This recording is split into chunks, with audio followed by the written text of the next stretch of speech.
എൻ്റെ പേര് ബിന്ദു. ഇതെൻ്റെ ഹസ്ബൻഡ് ആൻഡോ. ഇതെൻ്റെ മകൾ നിയ.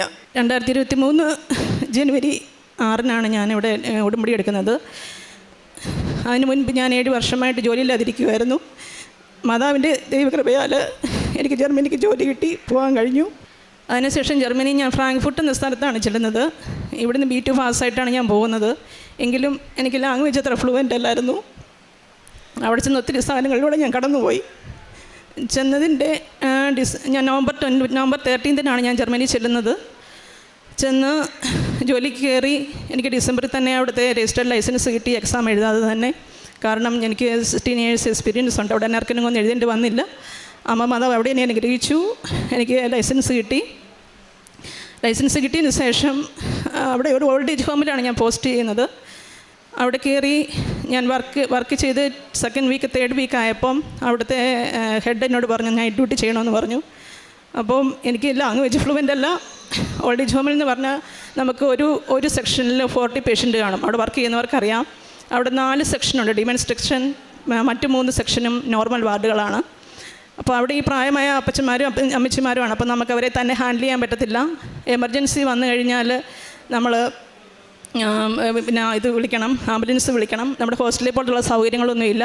അപ്പോൾ ആംബുലൻസ് വിളിച്ച് നമ്മൾ വിടണം. അപ്പോൾ എനിക്ക് ഈ ലാംഗ്വേജ് ക്ലിയർ അല്ലാത്തതുകൊണ്ട് എനിക്ക് ഭയങ്കര ടെൻഷനായിരുന്നു. ഞാൻ ഇങ്ങനെ ചെയ്യും. അപ്പോൾ ഞാൻ ഓൾറെഡി എൻ്റെ ഹെഡിനോട് പറഞ്ഞു എനിക്ക് ഇങ്ങനെയുള്ള പ്രശ്നങ്ങളൊക്കെ ഉണ്ട്, ഞാൻ വന്നതേ ഉള്ളൂ, ഓറിയൻറ്റേഷൻ എനിക്ക് കിട്ടിയിട്ടില്ല.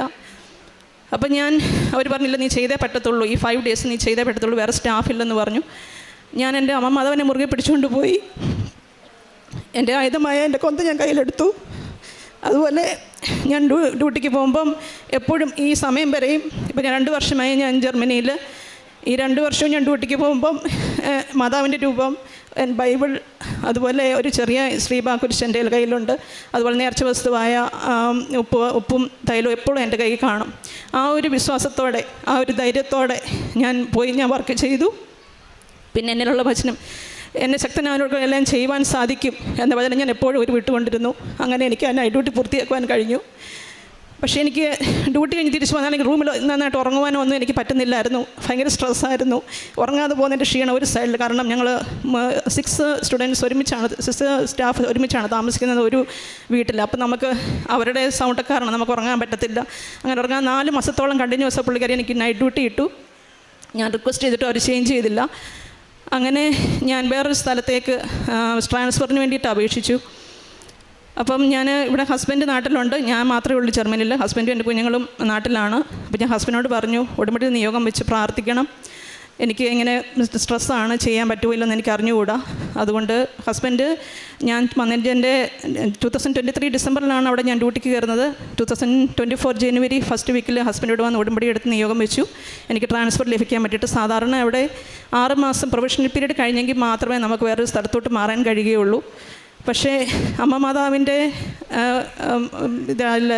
ശക്തിയാൽ ഈശോ വഴി എനിക്ക് അവിടെ അത്ഭുതം സംഭവിച്ചു. 3 മാസത്തിനുള്ളിൽ എനിക്ക് ട്രാൻസ്ഫർ കിട്ടി.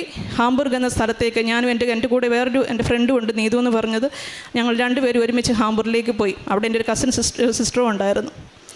പിന്നെ അവിടുത്തെ പ്രശ്നം എന്ന് വെച്ചാൽ അവിടെ ചെന്ന് കഴിഞ്ഞപ്പോൾ നമുക്ക് ഈ നാട്ടിലെ പോലെ ഓരോ സ്ഥലത്ത് ചെല്ലുമ്പം ഓരോ രീതിയിലാണ് അവിടുത്തെ ലാംഗ്വേജ്. നമുക്ക് അവർ പറയുന്നത് പെട്ടെന്ന് ക്യാച്ച് ചെയ്യാൻ പറ്റത്തില്ല. ഓരോരുത്തരും സ്ലാങ് അവിടെ വ്യത്യാസമുണ്ട്. ഭയങ്കര ഫാസ്റ്റിലാണ് പറയുന്നത്. അപ്പോൾ അവിടെ ചെന്നപ്പോൾ ഒരു മലയാളീസ് പോലും ഞാൻ വർക്ക് ചെയ്യുന്ന വാർഡിൽ എല്ലാം പല പോളണ്ട്, കാനഡ, ആഫ്രിക്ക അങ്ങനെയുള്ള രാജ്യക്കാരാണ്, പിന്നെ ജർമ്മൻകാരും. അപ്പം ഞാൻ ആകെ മൊത്തം പെട്ടുപോയി. എന്ത് ചെയ്യണമെന്ന് എനിക്കറിയത്തില്ല. പക്ഷെ ഞാൻ അമ്മ മാതാവിൻ്റെ ആ സാന്നിധ്യം ഉടമ്പടി എടുത്തുകൊണ്ട് എൻ്റെ അമ്മ ഞാനിവിടെ കൊണ്ടുവന്നെങ്കിൽ എനിക്കത് മുന്നോട്ട് കൊണ്ടുപോകാൻ സാധിക്കും എന്നൊരു വിശ്വാസം ഉണ്ടായിരുന്നു. അങ്ങനെ ഞാൻ ഹസ്ബൻഡിനോട് 2 ദിവസം കഴിഞ്ഞപ്പോൾ വിളിച്ച് പറഞ്ഞു എനിക്കിവിടെ നിൽക്കാൻ പറ്റുമെന്ന് എനിക്ക് തോന്നുന്നില്ല, ഞാൻ ചിലപ്പോൾ ഇട്ടെറിഞ്ഞ് ഞാൻ പോരും, എനിക്ക് പറ്റത്തില്ല എന്നുള്ള ഭയങ്കര പേടിയൊക്കെ ആയിരുന്നു എനിക്ക്. കാരണം ഒരു എമർജൻസി കോൾ വന്നു. അവിടെ ഒരു 1 വീക്കിൽ അവർ ഓറിയൻറ്റേഷൻ ചേർത്തുള്ളൂ. അത് കഴിയുമ്പോൾ നമ്മുടെ രജിസ്റ്റേർഡ് നേഴ്സിൻ്റെ ഡ്യൂട്ടി ഞാൻ അവിടെ ചെയ്യണം. അങ്ങനെ വന്ന് എനിക്ക് കോളുകൾ വരുമ്പോൾ ഭയങ്കര പേടികളായി. ഞാൻ മറ്റുള്ളവരുടെ എൻ്റെ കൂടെയുള്ളവരുടെ ഫോൺ കൊടുക്കും, എന്നെ പറഞ്ഞ് എനിക്ക് മനസ്സിലാകത്തില്ല. അപ്പോൾ അങ്ങനെ 1 മാസമൊക്കെ അവർ ക്ഷമിക്കും. അത് കഴിഞ്ഞാൽ നമ്മൾ തന്നെത്താനെ എല്ലാം ചെയ്യണം. അപ്പം ഞാൻ ഇങ്ങനെ പ്രാർത്ഥിക്കുമ്പോൾ എനിക്ക് കിട്ടുന്നൊരു വചനമായിരുന്നു ഉൽപ്പത്തി 26:3. ഈ നാട്ടിൽ തന്നെ നീ കഴിഞ്ഞുകൂടുക, ഞാൻ നിൻ്റെ കൂടെ ഉണ്ടായിരിക്കുകയും ഞാൻ നിന്നെ അനുഗ്രഹിക്കുകയും ചെയ്യും. ആ ഒരു വചനത്തെ വിശ്വസിച്ചു. എൻ്റെ ദൈവം അവിടെ എന്നെ എത്തിച്ചിട്ടുണ്ടെങ്കിൽ എൻ്റെ ദൈവം എൻ്റെ കൂടെ ഉണ്ട്, എന്നെ സമൃദ്ധമായി അനുഗ്രഹിക്കുമെന്ന് ഞാൻ വിശ്വസിച്ചു. അങ്ങനെ ഞാനിപ്പോൾ 2 വർഷമായിട്ട് അവിടെ വർക്ക് ചെയ്യുന്നു. എൻ്റെ പേടിയൊക്കെ മാറി, ഞാനെല്ലാം ഹാൻഡിൽ ചെയ്യുന്നു.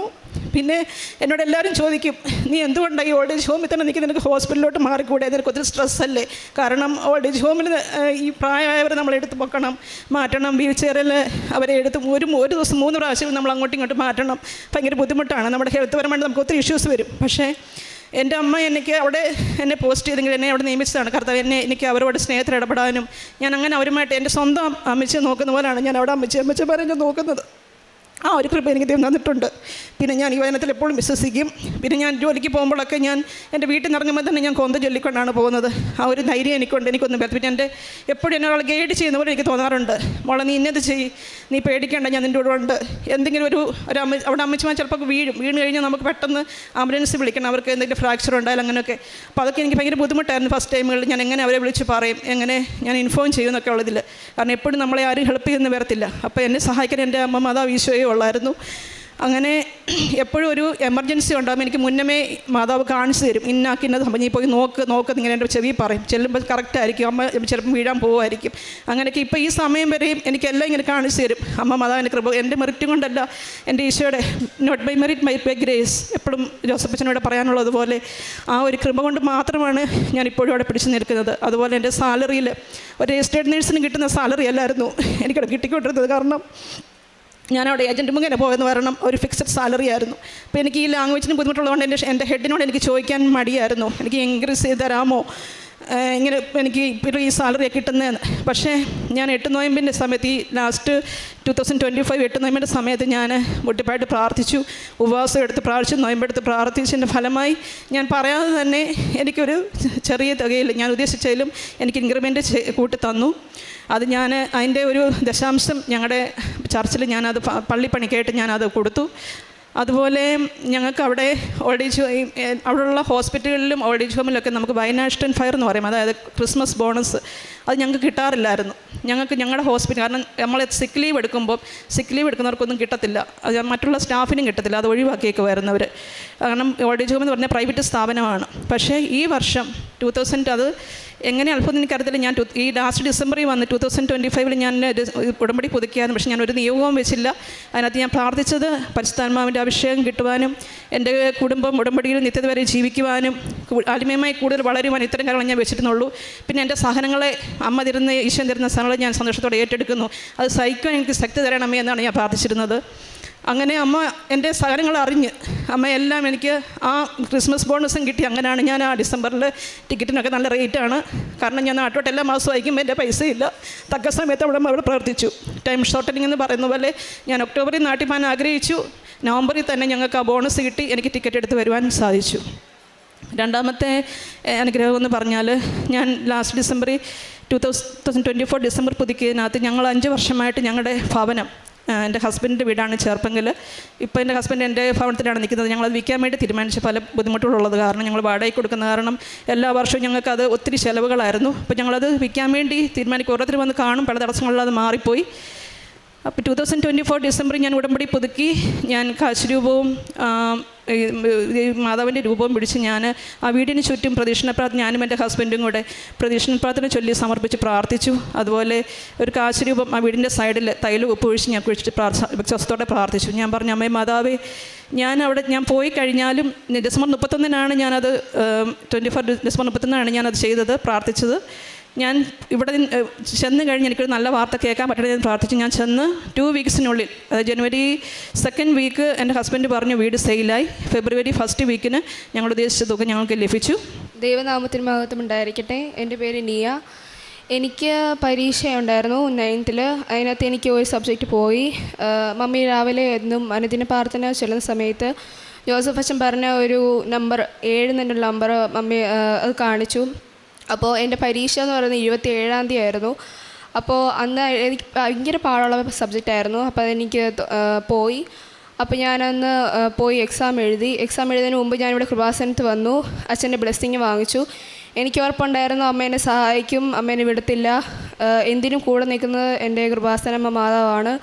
അതുകൊണ്ട് അമ്മ എന്നെ ഉപേക്ഷിക്കത്തില്ലെന്നുള്ളൊരു ഉറച്ച വിശ്വാസത്തോടെയാണ് ഞാൻ പരീക്ഷ എഴുതാനൊക്കെ പോയത്. അച്ഛൻ്റെ ബ്ലെസ്സിങ്ങിലൂടെ ഞാൻ പരീക്ഷ എഴുതാൻ പോയി. എനിക്ക് നല്ല ഒരു മാർക്കോടെ എനിക്ക് ആ സബ്ജക്റ്റ് ജയിക്കാനായിട്ട് പറ്റി. അതുപോലെ തന്നെ എനിക്ക് ഈ മൈഗ്രെയിൻ പ്രശ്നം അതെനിക്ക് 3 വർഷത്തോളം തുടങ്ങിയതാണ് എന്ന് പറയുന്നത്. എനിക്ക് വന്നു കഴിഞ്ഞാൽ കഴുത്തിൻ്റെ ബാക്കിൽ നിന്നായിരുന്നു തുടങ്ങുന്നത്. അതെനിക്ക് ടാബ്ലറ്റ് കഴിച്ചാൽ പോലും മാറത്തില്ല. ഞാനത് ഹോസ്പിറ്റലിൽ പോയി ഡോക്ടർ എനിക്ക് മരുന്ന് തന്നിട്ടും അത് കഴിച്ചിട്ട് പോലും മാറുന്നില്ലായിരുന്നു. അതുകൊണ്ട് അത് മാറാത്തതുകൊണ്ട് മമ്മി എനിക്ക് ഉടമ്പടി തൈലവും എന്നും രാത്രി കിടക്കുന്ന സമയത്ത് തേച്ച് തരും. അതുപോലെ തന്നെ ഉപ്പ് അത് വെള്ളത്തിലിട്ട് എനിക്ക് കുടിക്കാനൊക്കെ തരും. അതെന്നും ദിവസേന ഞാൻ ചെയ്യുന്നതിലൂടെ എനിക്കമ്മ നല്ല രീതിയിലുള്ളൊരു റിസൾട്ട് തന്നു. എനിക്കിപ്പം 6 മാസമായിട്ട് ഇപ്പം എനിക്ക് ഒരു കുഴപ്പമില്ല. എനിക്കിപ്പോൾ മൈഗ്രെയിൻ വരാതെ പോലും ഇല്ല. ഇപ്പം എനിക്ക് വെയിലടിക്കുമ്പോൾ വരാറുള്ളതായിരുന്നു. വെയിലടിക്കുമ്പോഴും സ്ട്രെസ് ഉള്ളപ്പോഴും ഒക്കെ എനിക്ക് മൈഗ്രെയിൻ വരുമായിരുന്നു. ഇപ്പം എനിക്ക് മൈഗ്രെയിൻ ഇപ്പം പൂർണ്ണമായിട്ട് മാറി. എനിക്കിപ്പോൾ ഒരു പ്രശ്നമില്ല. അമ്മ എന്നെ ഭയങ്കരമായിട്ട് സഹായിച്ചു. ഇത്രയും അതുപോലെ തന്നെ എനിക്ക് അലർജി ഉണ്ടായിരുന്നു, ഡസ്റ്റ് അലർജി. എനിക്ക് എവിടെ നിന്നാലും എനിക്ക് അപ്പം തുമ്മും. കാരണം അത്രയ്ക്കും ഭയങ്കര ഡസ്റ്റ് അലർജി ആയിരുന്നു. അതും എൻ്റെ അമ്മമാതാവ് എന്നെ സഹായിച്ചു. ഉപ്പ് എന്നും വെള്ളത്തിലിട്ട് കുടിക്കുമായിരുന്നു. അതെല്ലാം എനിക്ക് ഇത്രയും നല്ല അനുഗ്രഹം തന്നതിന് എനിക്ക് ഈശോയോടും അതുപോലെ തന്നെ എൻ്റെ കൃപാസന മാതാവിനോടും ഒരായിരം നന്ദി. അതുപോലെ നേർച്ച വസ്തുക്കൾ വഴി ഞാൻ എൻ്റെ ശരീരത്തിൽ ഉപയോഗിച്ചത് മൂലം എൻ്റെ ഹസ്ബൻഡിന് കിട്ടിയ അനുഭവം എൻ്റെ ഹസ്ബൻഡ് പറയും. എൻ്റെ പേര് ആൻഡോ. എനിക്ക് 2-3 വർഷമായിട്ട് ഇടതുവശത്ത് നല്ല പെയിൻ ഉണ്ടായിരുന്നു. ആ വേദന ഞാൻ പല ഡോക്ടർമാരെയും കാണിച്ചുവെങ്കിലും മാറിയില്ല. പലവിധ മരുന്നുകൾ ഞാൻ ഉപയോഗിച്ചു. അതിന് ഫലമായിട്ട് എൻ്റെ ഭാര്യ അവൾ ജർമ്മനിയിലിരുന്ന് തന്നെ എനിക്ക് വേണ്ടി തൈലം പൂശി ആ ഇടതുവശത്ത് വെച്ച് അവൾ പ്രാർത്ഥിച്ചു. സത്യത്തിൽ ഞാനിത് മറന്നുപോയി. ഒത്തിരി മരുന്നൊക്കെ കഴിച്ചതുകൊണ്ട് ഇത് കുറയുന്നില്ലല്ലോ എന്നുള്ളൊരു ചിന്തയിലിരുന്നു. ഒരു ദിവസം അവളെന്നെ വിളിച്ചിട്ട് ചോദിച്ചു, അച്ചായൻ ഇപ്പോൾ എങ്ങനെയുണ്ട് വേദന എന്ന് ചോദിച്ചപ്പോൾ അന്നേരമാണ് ഞാൻ അറിയുന്നത് ഈ വേദന പൂർണ്ണമായിട്ടും മാറി എന്ന്. അതുപോലെ തന്നെ എൻ്റെ വലത്തുകാലിൻ്റെ ഉപ്പൂറ്റിക്ക് ഭയങ്കര വേദനയായിരുന്നു. അത് ഞാൻ അബുദാബിയിൽ വെച്ച് തന്നെ എനിക്കിത് പല ഡോക്ടർമാരെയും കാണിച്ചു. അവർ പറഞ്ഞു അത് എല്ല് വളരുന്നതാണ്, അതുകൊണ്ട് അത് ഓപ്പറേഷൻ ചെയ്യണം എന്നാണ് പറഞ്ഞത്. അപ്പം ഇവിടെ നാട്ടിൽ വന്ന് പല ഡോക്ടർമാരെയും കാണിച്ചപ്പോഴും അവർ ഇതുതന്നെയൊക്കെയാണ് പറഞ്ഞത്. പല മരുന്നുകൾ തന്നെങ്കിലും അതിനുവേണ്ടി പ്രത്യേകിച്ച് ചെരുപ്പുണ്ടാക്കി ഇട്ടിട്ടും എൻ്റെ വേദന കുറയുന്നില്ലായിരുന്നു. അമ്മ മാതാവിനോടുള്ള പ്രാർത്ഥന അതും നിയോഗം വെച്ച് പ്രാർത്ഥിച്ചതിന് പ്രഫലമായി അത് പൂർണ്ണമായിട്ടും സൗഖ്യപ്പെട്ടു. അമ്മ മാതാവ് എനിക്ക് പറയാനുള്ളതിൽ കൂടുതൽ കാര്യങ്ങൾ ജീവിതത്തിൽ പല കാര്യങ്ങളും ചെയ്തിട്ടുണ്ട്. ഞാനും എൻ്റെ കുടുംബവും അമ്മ മാതാവിനോട് എന്നും കടപ്പെട്ട് ജീവിക്കും. 4-മതായി എനിക്ക് ദൈവം തന്ന അനുഗ്രഹം എന്ന് പറഞ്ഞാൽ ജർമ്മനിയിൽ എനിക്കൊരു ഭവനം കിട്ടാൻ ഭയങ്കര ബുദ്ധിമുട്ടായിരുന്നു. അത് അവിടെ വർക്ക് ചെയ്യുന്നവർക്ക് എല്ലാവർക്കും അറിയാം. ഞാൻ ചെന്ന സമയത്ത് ഈ ഓൾഡ് ഏജ് ഹോമിൻ്റെ മുകളിൽ തന്നെ ഒരു റൂമിലാണ്, പേഷ്യൻറ്റിൻ്റെ കൂടെ തന്നെ ഒരു റൂമിലാണ് ഞാൻ താമസിച്ചുകൊണ്ടിരുന്നത്. 1 വർഷത്തോളം ഞാൻ അവിടെ താമസിച്ചു. ഇതിനിടയ്ക്ക് പലതും ഞാൻ ട്രൈ ചെയ്തു, പക്ഷേ ഭയങ്കര ബുദ്ധിമുട്ടായിരുന്നു കിട്ടാൻ. മെയിൻലി എൻ്റെ സാലറിയുടെ പ്രശ്നം, പിന്നെ വീടിന് അവിടെ മീൻസ് ഒരു വലിയ സിറ്റിയാണ് ഹാംബുർഗ് എന്ന് പറയുന്നത്. അപ്പോൾ അത് കാരണം അവിടെ കിട്ടാൻ ഭയങ്കര പാടായിരുന്നു. അപ്പം ഞാൻ ഈ ഈ മാസം ഞാൻ സമർപ്പിച്ച് അതിന് മുന്നേ വണക്കമാസം ഞാൻ ഒക്ടോബറിൽ മദനോട് പ്രാർത്ഥിച്ചു. എൻ്റെ റൂമിൽ തന്നെ, ഞാൻ ആ താമസിക്കുന്ന റൂമിൽ തന്നെ ഞാൻ മാതാവിൻ്റെ ഇവിടുത്തെ ആ സ്റ്റാച്യു ഞാൻ കൊണ്ടുപോയിട്ടുണ്ട്. അത് ഞാൻ കയ്യിലെടുത്ത് ഇവിടുത്തെ കൃപാസനമ്മയുടെ നൊവേനയുണ്ട്, 9 ദിവസം നൊവേന ചൊല്ലി ഞാൻ ആ റൂമിൽ തന്നെ പ്രദക്ഷിണം പോലെ പ്രാർത്ഥിച്ചു, അഖണ്ഡിച്ചമാൽ ചൊല്ലി. അതിൻ്റെ വിശ്വാസമായിരുന്നു അമ്മ ഇവിടുന്ന് അടുത്ത ഒക്ടോബറിന് മുന്നേ അമ്മ എന്നെ ഇവിടുന്ന് ഇറക്കുമെന്നൊരു വിശ്വാസം എനിക്കുണ്ടായിരുന്നു. അങ്ങനെ ഞാൻ ആ പ്രാർത്ഥിച്ചതിൻ്റെ ഫലമായി എനിക്ക് ജനുവരിയിൽ ഞാനൊരു സ്വപ്നം കാണുകയാണ്. ജോസഫ് അച്ഛൻ ഞാൻ താമസിക്കുന്ന വീടിൻ്റെ താഴെ റൂമിൽ വന്ന് ബ്ലെസ് ചെയ്യുകയാണ്. അപ്പം എന്നോട് ആരോ പറഞ്ഞു ജോസഫ് അച്ഛൻ താഴെ വന്നിട്ടുണ്ട്. അപ്പം ഞാൻ ഓടി ചെല്ലുകയാണ്. ഞാൻ ഓടി ചെന്നപ്പോൾ ആ ഡോർ ഇങ്ങനെ അടഞ്ഞു പോവുക. അപ്പം ഞാനിപ്പോൾ താമസിക്കുന്ന വീടിൻ്റെ ഒരു ഭാഗമാണ് ഞാൻ കാണുന്നത്. അവിടെ അപ്പം അച്ഛൻ ഇങ്ങനെ ചിരിച്ചുകൊണ്ട് നിൽക്കുമായിരുന്നു. ഇങ്ങനെ ബ്ലെസ് ചെയ്തു, അച്ഛൻ എന്നെ ബ്ലെസ് ചെയ്തു, ആ ഡോർ അടഞ്ഞു. അപ്പം ഞാൻ വിശ്വസിച്ചു അമ്മ എനിക്ക് എവിടെയോ ഒരു വീട്, അമ്മയുടെ അടയാളത്തിൽ എനിക്കൊരു വീട് അവിടെ ഒരുക്കിയിട്ടുണ്ടെന്ന് ഞാൻ വിശ്വസിച്ചു. അപ്പോൾ എന്നോട് അവിടെ നിൽക്കുന്നവരെല്ലാം, എൻ്റെ കൂടെയുള്ള ഫ്രണ്ട്സിനെല്ലാം വീട് കിട്ടി. അപ്പം ഞാൻ മാത്രമേ ഉള്ളൂ, അവരെല്ലാം ഫാമിലിയെ കൊണ്ടുവന്നു, ഞാൻ മാത്രമേ ഉള്ളൂ ഇങ്ങനെ നിൽക്കുക. അപ്പം ഞാൻ വിശ്വസിച്ചു. ഞാൻ അമ്മയോട് പറഞ്ഞു, അമ്മേ ഞാൻ ഒരാളുടെ സാലറിയിലാണ് എൻ്റെ കുടുംബം കഴിയുന്നത്.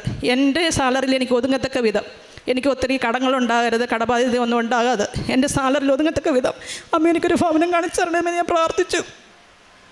അങ്ങനെ മെയ് മാസം 13-ാം തീയതി, മെയ് മാസം ഫസ്റ്റ് വീക്കിൽ ആ വീട്ടുകാരൻ എൻ്റെ കൂടെ വർക്ക് ചെയ്യുന്ന ഒരു സ്റ്റാഫിൻ്റെ തന്നെ മോളവിടെ അവർ മാറുമായിരുന്നു. അവരെങ്ങനെയോ അതൊക്കെ മാതാവിൻ്റെ ഇടപെടലാണ്. അവരിങ്ങോട്ട് ചോദിച്ചു, നിനക്ക് ഇതൊരു റൂം കിട്ടിയില്ലേ, ഇങ്ങനെ ഒരാൾ, പക്ഷേ അത് കൊച്ചു വീടാണ്, നിനക്ക് താമസിക്കാൻ പറ്റും, നിനക്ക് താല്പര്യമുണ്ട് നോക്കാൻ പറഞ്ഞു. അങ്ങനെ ഞാൻ പോയി നോക്കി. ആ വീട് കണ്ടു ചെന്നപ്പം ഞാൻ മദറിനോട് പറഞ്ഞു, മാതാവേ നീ എനിക്ക് തീ വീട് തരുന്ന എനിക്ക് അടയാളം കാണിച്ചു തരണേ എന്ന് പറഞ്ഞു. ആ ലിവിങ് റൂമിൻ്റെ ഒരു സൈഡ് ആഷ് കളറാണ് പെയിൻ്റ് അടിച്ചിരിക്കുന്നത്. ഞാനത് വിശ്വസിച്ചു, എൻ്റെ അമ്മ തന്നതാണ്. അതുപോലെ തന്നെ അവിടെയൊക്കെ വീടിന് നമ്മൾക്കൊരു 3000 യൂറോ സാലറി ഉണ്ടെങ്കിൽ 1600 1500 നമുക്ക് അവിടെ വീടിൻ്റെ റെൻറ്റ്. അതുപോലെ ടാക്സ് ഒത്തിരിയാണ്. അപ്പോൾ ഇതൊന്നും എന്നെ കൊണ്ട് താങ്ങാൻ പറ്റത്തില്ല. പക്ഷേ വെറും 650 യൂറോയ്ക്ക് എനിക്ക് റെൻറ്റിന് ആ വീട് കിട്ടി. ഒരു കൊച്ചു ഭവനം. അവിടെ വന്ന് കാണുന്നവർക്കെല്ലാം ആ ഭവനം ഇഷ്ടമാണ്. അങ്ങനെ എനിക്ക് അമ്മ അങ്ങനെ ഒരു ഭവനം എനിക്ക് സാധിച്ചു തന്നു. മെയ് 30 എനിക്ക് വീടിൻ്റെ കീ കിട്ടി. ഞാൻ അവിടെ കയറി താമസിച്ചു. ഇന്ന് ഞാൻ അവിടെ തന്നെ താമസിക്കുന്നു. ഇത്രയുമാണ് എനിക്ക് കിട്ടിയ അനുഗ്രഹങ്ങൾ. പ്രത്യേകിച്ച് എൻ്റെ ജോലി സ്ഥലത്ത് അമ്മ എന്നെ ഒത്തിരി അനുഗ്രഹിക്കുന്നുണ്ട്. എനിക്ക് നിങ്ങളോട് പറയാനുള്ളത്, നമ്മൾ ഉടമ്പടി ജീവിതത്തിൽ നമ്മൾ ഏറ്റവും സ്ഥാനം കൊടുക്കേണ്ടത് ദൈവത്തിനാണ്. നമ്മുടെ കുടുംബത്തെക്കാട്ടിലും നമ്മളെ മക്കളെക്കാട്ടിലും നമ്മുടെ ജീവിത പങ്കാളിയെക്കാട്ടിലും ഫസ്റ്റ് സ്ഥാനം നമ്മൾ ദൈവത്തിന് കൊടുക്കണം. കാരണം നമ്മളൊരു ചെറിയ തെറ്റ് ചെയ്താൽ ചിലപ്പോൾ നമ്മുടെ കുടുംബക്കാർ നമ്മളോട് പിണങ്ങുകയും അവർ നമ്മളോട് പിണങ്ങിയിരിക്കുകയും ദേഷ്യപ്പെടുകയൊക്കെ ചെയ്യും. പക്ഷേ ദൈവത്തിൻ്റെ സന്നിധിയിൽ നമ്മളൊന്ന് അനുദപിച്ച് പ്രാർത്ഥിച്ച് കഴിഞ്ഞാൽ നമ്മുടെ ഏത് സാഹചര്യത്തിലും നമുക്ക് എത്ര സഹനങ്ങളുണ്ടായാലും നമ്മുടെ കൂടെ നിൽക്കും. ദൈവം മാത്രം നമ്മളോട് ക്ഷമിക്കത്തുള്ളൂ. വേറെ ആർക്കും അങ്ങനെ ക്ഷമിക്കുവാൻ കഴിയില്ല. പ്രത്യേകിച്ച് അതുപോലെ പരിശുദ്ധ അമ്മയുടെ കൈ പിടിച്ച് ആയുധം പിടിച്ച് അമ്മയുടെ കൈ പിടിച്ച് പരിശുദ്ധ ഈശോയോട് നമ്മൾ യാചിച്ചാൽ എന്താഗ്രഹവും നമുക്ക് സാധിച്ചു കിട്ടും. കാരണം എന്നെ അപേക്ഷിച്ച് ഞാൻ തന്നെയാണ് ജീവിക്കുന്നത്. എൻ്റെ ഹസ്ബൻഡും കുഞ്ഞുങ്ങളും നാട്ടിലാണ്. ഇപ്പോഴത്തെ സിറ്റുവേഷൻ അതാണ്. അതുകൊണ്ടാണ് അവരങ്ങനെ നിൽക്കുന്നത്. അപ്പോൾ എപ്പോഴും എന്നോടുള്ള എൻ്റെ ഫ്രണ്ട്സൊക്കെ ചോദിക്കും എന്നെ ഫാമിലി കൊണ്ടുവരാത്തതെന്ന്. പക്ഷേ എൻ്റെ ഒരു സാഹചര്യത്തിൽ എനിക്കതേ പറ്റത്തുള്ളൂ. ഞാൻ തന്നെയാണെങ്കിലും എൻ്റെ എല്ലാ സഹനത്തിലും എൻ്റെ ജോലിയിലും എല്ലാം എൻ്റെ ഈശോ എന്നെ അവിടെ നിന്ന് കാത്തു പരിപാലിക്കുന്നുണ്ട്. കഴിഞ്ഞ ദിവസം ഒരു ഇൻസിഡൻറ്റ് ഉണ്ടായി. ഞങ്ങളുടെ നാട്ടോട്ട് വരുന്നതിന് മുന്നേ അവിടെ ഈ ഡിസംബറിൽ ഭയങ്കര മഞ്ഞ് വീഴുന്ന സമയമാണ്. അപ്പം ഞാൻ ജോലിക്ക് നടന്നു പോയ സമയത്ത് നമ്മുടെ ഈ വലിയ ഐസ് കട്ടയാണ്. ആ വീഴ്ചയിൽ ഞാൻ എൻ്റെ നടുവും കൈയും എല്ലാം ഒടിയേണ്ടതാണ്. ഞാൻ പെട്ടെന്ന് സ്പീഡിൽ ടൈം പോയായിരുന്നു ഡ്യൂട്ടിക്ക് പോകാൻ. ഞാൻ ആ ഐസ് കട്ടയുടെ മണ്ടയ്ക്ക് വീണു. എനിക്ക് എഴുന്നേക്കാൻ പറ്റുന്നില്ല. മുന്നിൽ ആരുമില്ല, ഒരു മനുഷ്യത്തിൽ എന്നെ പൊക്കാൻ പോയി. കാരണം ഞാൻ എഴുന്നേക്കെന്ന് പറയും ഷൂ തെന്നി പോവുകയാണ്. ഞാൻ എന്നിട്ട് പരിശുദ്ധ അമ്മയെ വിളിച്ചു. അമ്മേ, എൻ്റെ മുന്നിലും പുറകിലും ആരില്ല, എന്നെ എഴുന്നേൽപ്പിക്കണേന്ന് വിളിച്ചു. എനിക്കൊരു ശക്തി കിട്ടി. ഞാൻ ഷൂ എഴുന്നേറ്റ്. ഷൂ ഇല്ലാതെ ഞാൻ ജോലി സ്ഥലം വരെ ഞാൻ നടന്നുപോയി. എല്ലാവരും പറഞ്ഞു ആ വീഴ്ചയ്ക്ക് എൻ്റെ നടുവും കൈയും എല്ലാം ഒടിയേണ്ടതാണ്. പക്ഷേ എൻ്റെ ദൈവം തമ്പുരാൻ എന്നെ കാത്തു പരിപാലിച്ചു. ഒരു പരുക്കും വരാതെ എന്നെ കാത്തു സംരക്ഷിച്ചു. ഞാനെല്ലാം നന്ദി പറയുന്നു. പിന്നെ എൻ്റെ പ്രേക്ഷിത പ്രവർത്തനം, കാരുണ്യപ്രവൃത്തി എന്ന് പറഞ്ഞത്, ഞാനിവിടെ നാട്ടിൽ വരുമ്പോൾ ഞാൻ പത്രം വാങ്ങിച്ച് ഞാൻ അതിൽ വിശേഷവിധിയായിട്ട് അച്ഛൻ എപ്പോഴും നമ്മളോട് പറയും വിശേഷവിധിയായിട്ട് നമ്മൾ ചെയ്യണമെന്ന്. ഞാൻ ചെയ്യുന്നത് വചനം എഴുതി സമർപ്പിച്ച് കൊടുക്കും. പിന്നെ ആ പത്രത്തിൻ്റെ കൂടെ തന്നെ കാശുരൂപം കൊന്തവേണ്ടവർ കൊന്തരൂപം ഞാൻ വെച്ച് കൊടുക്കാറുണ്ട്.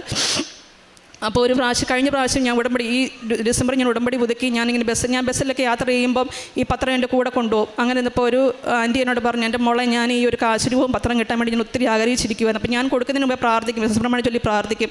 മാതാവി, ആർക്കാണ് ഇത് ഏറ്റവും കൂടുതൽ വാങ്ങിക്കാൻ അർഹതയുള്ളത്, ആർക്കാണ് ഇത് വേണ്ടത്, നീ അവരെ എനിക്ക് എൻ്റെ മുന്നിൽ കാണിച്ചു തരണമെന്ന്. പക്ഷേ ഞാൻ കൊടുത്തവർക്കൊന്നും എന്നോട് വേണ്ട നിഷേധിച്ചിട്ടില്ല. എല്ലാവരും എൻ്റെ വാങ്ങിച്ചിട്ടേ ഉള്ളൂ.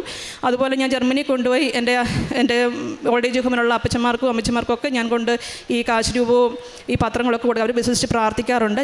അവിടെ ഞാൻ ജർമ്മൻ ലാംഗ്വേജിൽ എന്നെ ശക്തനാക്കുന്നതിനോട് എല്ലാം ചെയ്യുവാൻ സാധിക്കുന്നത് ഞാൻ ജർമ്മൻ ലാംഗ്വേജിൽ ഞാൻ എഴുതും. ആ പത്രത്തിൻ്റെ മണ്ടയ്ക്ക് എഴുതിയാണ് ഞാൻ കൊടുക്കുന്നത്. അവിടെ അമ്മച്ചിമാരൊക്കെ വിശ്വാസത്തോടെ പ്രാർത്ഥിക്കാറുണ്ട്. ആരെങ്കിലും അലക്ഷ്യമായിട്ടിട്ടാൽ ഞാൻ തിരിച്ചു കൊണ്ടുവന്നിട്ട് ഞാൻ മറ്റുള്ളവർക്ക് കൊടുക്കാറുണ്ട്. പക്ഷേ ഞങ്ങൾക്കൊരു ലിമിറ്റേഷൻ ഉണ്ട് അത് ചെയ്യുന്നതിന്. പിന്നെ എനിക്ക് ചെയ്യാൻ പറ്റുന്നതെന്ന് വെച്ചാൽ, ഞാൻ നാട്ടിൽ ആരെങ്കിലും പത്രം, ഇപ്പോൾ എൻ്റെ ഹസ്ബൻഡിനോട് ഞാൻ പറയും പത്രം കിട്ടുവാണെങ്കിൽ സ്കാൻ ചെയ്ത് അയക്കാൻ പറയും. അപ്പോൾ ആ സ്കാൻ ചെയ്ത് അയക്കുന്ന പത്രം ഞാൻ ഗ്രൂപ്പുകളിൽ എൻ്റെ ഫ്രണ്ട്സിന്, ചില കൂട്ടുകാരൊക്കെ എന്നോട് ചോദിക്കും നീ എന്നാ ഇന്ന് പത്രം അയക്കാൻ, ഇങ്ങോട്ട് ചോദിക്കാറുണ്ട്. അപ്പോൾ അങ്ങനെ വെച്ചിട്ടും പിന്നെ സാക്ഷ്യങ്ങൾ അയക്കാറുണ്ട്. ഞാൻ ഡെയിലിയൊക്കെ ഇപ്പം നാട്ടിൽ വെക്കേഷൻ ചില സമയത്ത് എനിക്കത് കേൾക്കാൻ പറ്റാതെ പോയിട്ടുണ്ട്. പക്ഷേ ഞാൻ ജോലി ചെയ്തായിരിക്കും ഞാൻ ഒന്നും മുടക്കിയിട്ടില്ല. അതുപോലെ അച്ഛൻ്റെ ധ്യാനങ്ങൾ എല്ലാം കേൾക്കും, ഷെയർ ചെയ്യും. അച്ഛൻ്റെ ഡെയിലി ബ്രെഡ്, അതുപോലെ ജോമോൾ സിസ്റ്റർ നടത്തുന്ന ലിവിങ് ഓറക്കിൾസ്, സാക്ഷി വിസ്താരം, ഇതെല്ലാം ഞാൻ ഷെയർ ചെയ്യാറുണ്ട്, ഞാൻ കേൾക്കാറുണ്ട്. അതിലൂടെ എനിക്ക് ഒത്തിരി അനുഗ്രഹങ്ങൾ കിട്ടാറുണ്ട്. പിന്നെ കാരുണ്യപ്രവൃത്തിയായിട്ട് ഞാൻ ചെയ്യുന്നത്, ഒരു ട്രസ്റ്റിനെ ഞാൻ സഹായിക്കുന്നുണ്ട്. എനിക്ക് ദൈവം തരുന്ന ഒരു വിഹിതത്തിൽ നിന്ന് 1% ഞാൻ മാറ്റി വെക്കാറുണ്ട്. പിന്നെ ഈ നമ്മുടെ ഇൻസ്റ്റയിലൊക്കെ ഓരോ ആവശ്യങ്ങൾക്ക് വേണ്ടി, സർജറിക്ക് വേണ്ടിയിട്ട് പൈസയില്ല, കുഞ്ഞുങ്ങൾ ഇങ്ങനെ ഓരോരുത്തർ അപേക്ഷിക്കുന്നുണ്ട്, അവർക്കൊക്കെ ഞാൻ സഹായിക്കാറുണ്ട്. പിന്നെ ജർമ്മനിയിൽ എന്ന് പറഞ്ഞാൽ നമുക്ക് അങ്ങനെ അവർക്ക് കൊണ്ട് ഫുഡ് കൊടുക്കാനൊന്നും വഴി എഴുതുന്നവർക്കൊക്കെ നമുക്ക് കൊടുക്കാൻ പറ്റില്ല. നമ്മൾ ഉണ്ടാക്കി കൊടുക്കാം. അവിടുത്തെ ഫുഡെന്ന് പറഞ്ഞാൽ ബ്രെഡാണ് മെയിൻലി. അപ്പം ഞാൻ ഒന്നീ സാൻഡ്വിച്ച് വാങ്ങിച്ചു കൊടുക്കും, അല്ലെങ്കിൽ പൈസ കൊടുക്കും. പിന്നെ ഇവിടെ വരുമ്പം ചിലർ ഞാൻ നടന്നു പോകുമ്പം മരുന്നിന് പൈസ വേണമെന്നൊക്കെ ചോദിക്കും. അവർക്ക് എന്നെ കഴിയും വിധം ഞാൻ എല്ലാ രീതിയിലും സഹായിക്കാറുണ്ട്. പിന്നെ അതുപോലെ ഞാൻ പ്രത്യേകിച്ച് പറയാനുള്ളതിൻ്റെ കാരുണ്യപ്രവൃത്തി എന്ന് പറഞ്ഞാൽ, എന്നെ ദൈവം അവിടെ നിയോഗിച്ചതാണ് അമ്മച്ചിമാരെയും ശുശ്രൂഷിക്കാൻ. അതെനിക്കൊരു ദൈവം കൃപ തന്നിട്ടുണ്ട്. അവിടെ പലരും, ചില സ്റ്റാഫൊക്കെ ചുമ്മാ അവർക്ക് ഭക്ഷണം കൊടുക്കത്തില്ല, അവരെ സ്നേഹത്തോടെ നോക്കത്തില്ല, ഇട്ടിട്ട് പോകാറുണ്ട്. പക്ഷേ എനിക്ക് ആ ഒരു കൃപ, ഞാൻ ഫുഡ് കഴിച്ചില്ലെങ്കിലും ഞാൻ അവരെ സ്നേഹത്തോടെ ഞാൻ നോക്കാറുണ്ട്. ആ അമ്മച്ചിമാർക്ക് അത്രയ്ക്ക് സ്നേഹമാണ് എന്നോട്. നമ്മൾ പരിചരിക്കും. കാരണം അവരെന്ന് പറഞ്ഞാൽ ഒരു സമയമാകുമ്പം അവരെ കൊണ്ട് ഓൾഡ് ഏജ് ഹോമിലാക്കും. അവരെ നോക്കാറില്ല. ഒരു ഏജ് ആയിക്കഴിഞ്ഞാൽ അവർ നടക്കുമെങ്കിലും ഇല്ലെങ്കിലും അവരുടെ മക്കൾ കൊണ്ട് ഓൾഡ് ഏജ് ഹോമിലാക്കും. വല്ലപ്പോഴും അവരെ വന്ന് വിസിറ്റ് ചെയ്യും. അപ്പോൾ അവർക്ക് തന്നെ റൂമിലിരിക്കും ഭയങ്കര ബുദ്ധിമുട്ടാണ്. അപ്പോൾ അവരെ എനിക്ക് ഒത്തിരി കെയർ ചെയ്യാനുള്ളൊരു കൃപാവരം എനിക്ക് ദൈവം തന്നിട്ടുണ്ട്. ഞാനിപ്പോൾ വെക്കേഷന് പോന്നപ്പോൾ അവർ കരയുമായിരുന്നു ഞാൻ പോകുന്നതിന്. അത്രയ്ക്ക് സ്നേഹമാണ്. അപ്പോൾ അതിനാ തന്ന കൃപകൾക്കെല്ലാം നന്ദി പറയുന്നു. പിന്നെ ആത്മീയ ജീവിതത്തിൽ എനിക്ക് കൂടുതൽ കൊന്ത ചൊല്ലുവാൻ, അകണ്ട ചെമ്മല, കരുണക്കൊന്ത, അതുപോലെ ഞാൻ നടക്കും ബസ്സിലൊക്കെ. ഇപ്പോൾ ഞങ്ങളിങ്ങോട്ട് വന്ന സമയത്ത് ഞാൻ കുഞ്ഞുങ്ങളോടും പറഞ്ഞു, നിങ്ങൾ അകണ്ട ചെമ്മല ചൊല്ലി പ്രാർത്ഥിക്കാൻ പറഞ്ഞു. അങ്ങനെ ചൊല്ലാനുള്ള കൃപ, വചനം വയ്ക്കാനുള്ള കൃപ. അത് ഞാൻ അരമണിക്കൂറല്ല, എനിക്ക് എപ്പോൾ സമയം കിട്ടുന്നു ആ സമയത്തൊക്കെ ഞാൻ പ്രാർത്ഥിക്കുന്നു. നിത്യത വരെ ഉടമ്പടിയിൽ ജീവിക്കുവാൻ എൻ്റെ കുടുംബത്തിനും എനിക്കും ഇടയാകട്ടെ എന്ന് ഞാൻ പ്രാർത്ഥിക്കുന്നു. അമ്മ മാതാവ് വഴി ഈശോ തന്ന എല്ലാ അനുഗ്രഹങ്ങൾക്കും ഒരിക്കൽ കൂടി ആയിരം നന്ദി പറയുന്നു. ഈ സാക്ഷ്യം പറഞ്ഞ് ഞാൻ താമസിച്ചു പോയതിൽ ഒരിക്കൽ കൂടി ക്ഷമയും ചോദിക്കുന്നു. യേശുവെ നന്ദി, യേശുവെ സ്തുതി, യേശുവെ സ്തോത്രം. യൂഥത്തിൻ്റെ പുസ്തകം 9-ാം അധ്യായം 5-ാം തിരുവചനം. അവിടെ നിന്നാണ് ഇതും ഇതിനു മുൻപും പിൻപും സംഭവിച്ച കാര്യങ്ങളും ചെയ്തത്. ഇപ്പോഴുള്ളവയ്ക്കും വരാനിരിക്കുന്നവയ്ക്കും രൂപം നൽകിയത് അവിടുന്ന് തന്നെ. അതേ, അവിടുത്തെ ഹിതം നിറവേറി. ബിന്ദു ആൻഡോ എന്ന ഈ കുടുംബത്തിൻ്റെ മക്കളോടൊപ്പമുള്ള ഈ സാക്ഷ്യം വളരെ ശക്തമായി പറയാൻ ഈ മക്കൾക്ക് സാധിക്കുന്നതിൻ്റെ കാരണം അവർ ഉടമ്പടി വളരെ മനോഹരമായി ജീവിക്കുന്നു എന്ന് നമുക്ക് മനസ്സിലാക്കാം. ജർമ്മനിയിൽ പ്രൊബേഷൻ പീരീഡിലിരുന്ന ഈ മകൾ ആഗ്രഹിക്കാൻ പോലും സമയമില്ലാതിരുന്ന, ആഗ്രഹിക്കാൻ പോലും സാധ്യതയില്ലാതിരുന്നൊരു സമയത്താണ് ബിന്ദു ആഗ്രഹിക്കുന്നത്, എൻ്റെ ഈ ജോലിയിലെ കഷ്ടപ്പാടിൻ്റെ ഈ സ്ഥലത്തിൽ നിന്ന് എനിക്കൊരു ട്രാൻസ്ഫർ ലഭിച്ചിരുന്നെങ്കിൽ എന്ന് നിയോഗം വെച്ച് പ്രാർത്ഥിച്ചു. സമയച്ചുരുക്കത്തിൻ്റെ അമ്മ അവർക്ക് അവരുടെ ജീവിതത്തിൽ വളരെ പെട്ടെന്ന് ഇടപെട്ട് അവർക്ക് വേറൊരു ഹോസ്പിറ്റലിലേക്ക് മാറുവാനുള്ള സാധ്യത ചെയ്തു കൊടുത്തുവെന്നാണ് ബിന്ദു ആദ്യം ഏറ്റുപറഞ്ഞ സാക്ഷ്യം. ജീവിതാനുഭവങ്ങളിലെല്ലാം അവർക്ക് ബിന്ദുവിനെ, ഒറ്റപ്പെട്ട് കഴിയുന്ന ബിന്ദുവിനെ എപ്പോഴും ശക്തി നൽകിയത് വചനമാണ്. എപ്പോഴും വചനത്തിൽ ആശ്രയിച്ചുകൊണ്ട് പരിശുദ്ധ അമ്മയുടെ മധ്യസ്ഥതയിൽ ഞാൻ എന്തു ചെയ്യണം, അവരുടെ തീരുമാനങ്ങളെല്ലാം തന്നെ പരിശുദ്ധ അമ്മ അടയാളം കൊടുത്തതിന് ശേഷമാണ് അവർ ഓരോ കാര്യങ്ങൾക്കും തീരുമാനങ്ങൾ എടുക്കുന്നത്. വീട് വിൽക്കുന്നതിനായാലും വീട് വാങ്ങുന്നതിനായാലും പരിശുദ്ധ അമ്മയുടെ മാധ്യസ്ഥത്തോടെ, പരിശുദ്ധ അമ്മയുടെ സാമീപ്യം ലഭിച്ചതിന് മാത്രമാണ് അവർ എല്ലാ കാര്യങ്ങളും ചെയ്തിരുന്നത് എന്ന് ഇവിടെ ശക്തമായി പറയുകയാണ്. ജീവിത സാഹചര്യങ്ങളിൽ അവർക്ക് അനുകൂലമായി വരുന്നതിനെല്ലാം കാരണം അവരുടെ ഉടമ്പടി വളരെ ശക്തമാണ്. അവർ വളരെ കൃത്യമായി പാലിക്കുന്നുണ്ട്. മകളുടെ സൗഖ്യമായാലും പരീക്ഷയുടെ നല്ല മാർക്കായാലും അവരുടെ ജീവിതാനുഭവങ്ങൾ അവരെ പഠിപ്പിക്കുന്നത് ഈശോയോടൊപ്പമായിരിക്കുക എന്നാണ്. വീട്ടിലായാലും അകലെയായിരുന്നാലും തങ്ങൾ ഒന്നിച്ചല്ലെങ്കിൽ തന്നെയും അവരുടെ പ്രാർത്ഥനയുടെ വേവ് ലെങ്ത് എപ്പോഴും ഒന്നിച്ചു പോകുന്നു എന്നുള്ളതാണ്. ഒരു കുടുംബത്തെ ഈശോ നോക്കുമ്പോൾ അവർ സ്നേഹത്തിലാണോ, അവരുടെ വിശ്വസ്തതയിൽ അവർ ഉറച്ചു നിൽക്കുന്നുണ്ടോ എന്നൊക്കെയാണ് മാറ്റുരച്ച് നോക്കുന്നത്. ബിന്ദുവും ആൻഡോയും വളരെ കൃത്യമായി, ആൻഡോയ്ക്കുണ്ടായ ഒരു അനുഭവം അത് തന്നെയാണ്. ബിന്ദു ജർമ്മനിയിൽ വെച്ചുകൊണ്ട് തന്നെ ഹസ്ബൻഡിൻ്റെ നെഞ്ചിലുണ്ടായ ആ വേദന, ഷോൾഡറിലുണ്ടായ സൂചി കുത്തുന്നതിൽ പോലുള്ള കുറേ നാളുണ്ടായ വേദന ബിന്ദു അവിടെ വെച്ച് തൈലം പൂശി പ്രാർത്ഥിച്ചപ്പോൾ അദ്ദേഹം അറിയാതെ തന്നെ ആ വേദന ഇല്ലാതായി എന്ന് സാക്ഷ്യപ്പെടുത്തുകയാണ്. നാം അറിയാതെ നമ്മെ സ്നേഹിക്കുന്ന, നാം അറിയാതെ നമ്മെ പരിപാലിക്കുന്ന ആ ദൈവത്തിൻ്റെ കരുതലും തുണയും ആശ്രയവുമെല്ലാമാണ് ഈ മക്കളിവിടെ ഏറ്റുപറയുന്നത്.